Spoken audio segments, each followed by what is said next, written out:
اور ایک مسئلہ بتا کر کے بات ختم کروں. ہم مسجد کے اندر میں آئے, ہم نے دیکھا امام صاحب رکوع کے اندر میں ہے, رکوع میں. بہت سارے حضرات کو دیکھا جاتا ہے دوڑ کر کے آتے نماز پکڑتے. دوڑنا نہیں ہے, نماز رکعت چھوٹ جائے چھوٹ جانے دو, اطمینان سے چلتے چلتے آؤ, اللہ اکبر کہہ کر کے نماز شروع کرو اور نماز کے اندر میں شامل ہو جاؤ. لیکن ہم کیا کرتے, بھاگتے, بھاگ کر کے نماز نہیں پکڑنا. رکعت چھوٹ جائے تو کوئی بات نہیں, چھوٹ جانے دو, مسئلہ ہے, ہم بعد میں اس کو دوہرا لیں گے, لیکن بھاگ کر کے کبھی نماز نہ پکڑے. اب ہم آئے مسجد کے اندر میں, امام صاحب رکوع کے اندر میں ہے, تو اب ہمیں کیا کرنا ہے؟ ہم آئے اطمینان سے, اللہ اکبر کہہ کر کے ہم نماز کو شروع کریں, کھڑے رہے, فوراً رکوع کے اندر میں چلے جائے. ثنا تو پڑھنی نہیں ہے.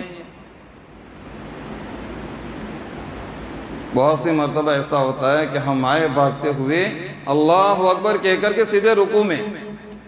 اب اللہ اکبر کہا وہ کس کا کہا, رکوع میں جانے کے لیے کہا یا نماز شروع کرنے کے لیے کہا؟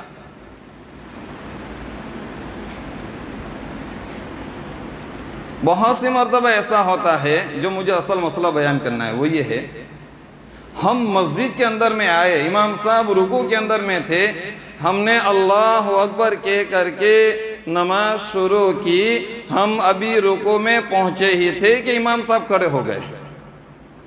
تو اب ہم کیا کریں گے؟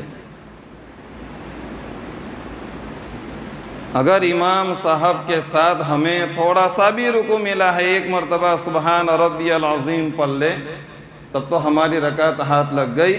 اگر امام کے ساتھ ہمیں رکوع نہیں ملا, اگرچہ ہم نے رکوع کیا, پھر بھی ہماری رکعت چھوٹ جائے گی. ہمیں سلام پھیرنے کے بعد واپس اس رکعت کو پڑھنا پڑے گی.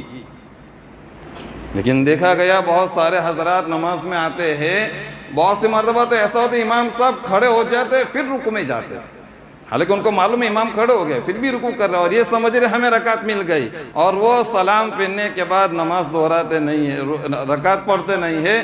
تو اب یہ نماز ان کی نہیں ہوئی, واپس ان کو لوٹانا پڑے. کیوں؟ امام کے ساتھ ان کو رکوع نہیں ملا, اور امام کے ساتھ رکوع نہ ملنے کی وجہ سے ان کی نماز کیا ہو, رکعت ختم ہو چلی گئی.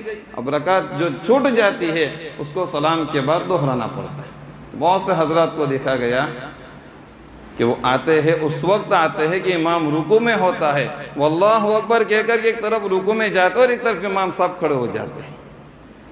تو یہ رکعت ان کی چھوٹ جاتی ہے, اور وہ نماز رکعت کو دہراتے نہیں ہیں. سلام کے بعد جو چھوٹی ہوئی رکعت ہے اس کو پڑھتے نہیں. امام صاحب کے ساتھ اگر رکوع ملا ہے تب ہی رکعت ملے گی. امام کھڑا ہو گیا, اس کے بعد اگر ہم رکوع میں جائیں گے تو یہ رکعت ہماری چھوٹ جائے گی. یہ چند مسائل تھے نماز کے سلسلے میں, اور بھی کچھ کوتاہیاں ہیں, انشاءاللہ آگے موقع رہا بیان کریں گے. دعا فرمائیں اللہ تعالی ہم تمام لوگوں کو صحیح طریقے سے